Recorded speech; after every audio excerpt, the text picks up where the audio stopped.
So the work needs to happen at three levels. The first is that leaders tell stories.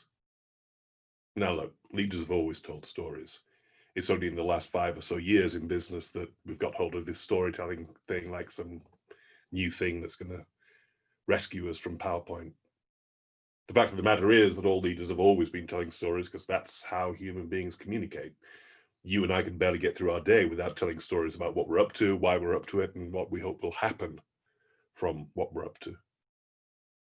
But there is an intentionality around storytelling that leaders need to have nowadays, because what they are trying to tap into is that extra depth of willingness that some people call engagement, which make people want to be there with you as leader on the journey that we are all on together in this project or this organization. And that willingness doesn't just come from the sort of economic side of our lives that we're going to do it because we're paid to do it. It doesn't come because we understand what it is that we're doing or why we're doing it. It comes from the heart. And so as a leader, how is your storytelling? Are you aware of the structure of stories and the shape of stories? People often don't listen to stories because they're bad stories. They're badly told stories. They don't follow a structure. And human beings are very good at hearing for the structure. But beyond that, are the stories that you tell evocative? Do they speak to the mind as well as the heart? I ask my clients, so you want to capture the hearts and minds of your people? Okay, so what is the language of the mind? And they'll say, well, it's information. Good, we've got that. Data, yeah, great, we can do that. We can do the language of the mind. It's information, it's knowledge. But what is the language of the heart? What is the language of the heart? And why are we telling stories? So that we can tap into that willing engagement, that yes to being on the journey with you. And are you comfortable telling stories? Are you being you? Because one of the things I know about human beings is that the more we show up as authentic and real with each other, the more magnetic that is. You don't have to be smart if you show up fully present. You don't have to have the answers if you show up there and being here. And that is a place that not many of us often get to in our busy lives and our busy work.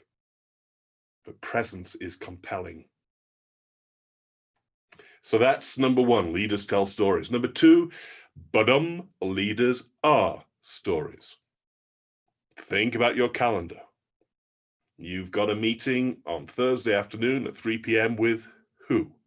When you look at that slot in the calendar, you realize that that person is going to be in the room. How does that feel? Does it make you feel, yoo-hoo? Or does it make you feel, yeah?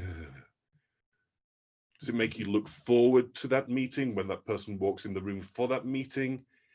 Do you lean into it? All of that is coming from the fact that you have a story about that person that makes you think and feel certain things and not others. And you need to know what your story is that other people are thinking and feeling and telling about you. So some of that is feedback, obviously.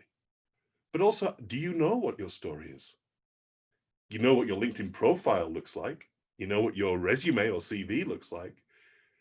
But have you given much thought to who is the leader I want to be in the world or in this project or in this company? Or are you just hoping that somehow it shows up? So again, there's an intentionality here around leaders are themselves stories. And is there anything going on that's getting in the way of people engaging with you because they have a particular story about you? And how can you shift that? And then the third level of storytelling is the fact that we all live inside stories. We make sense of the world inside these big stories that we are telling, and particularly our stories about the future. Our sense of motivation, our sense of energy, our sense of excitement comes from what we think the future is going to hold and what is our role in that future. And so again, if you have a project, if you have a department, if you have a business, What is the story that you intend that people live inside about that future? Does it engage them at level of mind and heart? And that's why Homer's there. That's Homer, by the way. Same as Homer Simpson. They called Homer Simpson Homer because he is the source of great stories, great mythologies. Myths from Homer, and then maps to guide us. The maps will guide us and make sure that we find our way in the project, in the organization, in the world, and we are empowered by the stories that we are telling each other, that we are for each other, and that we live inside of.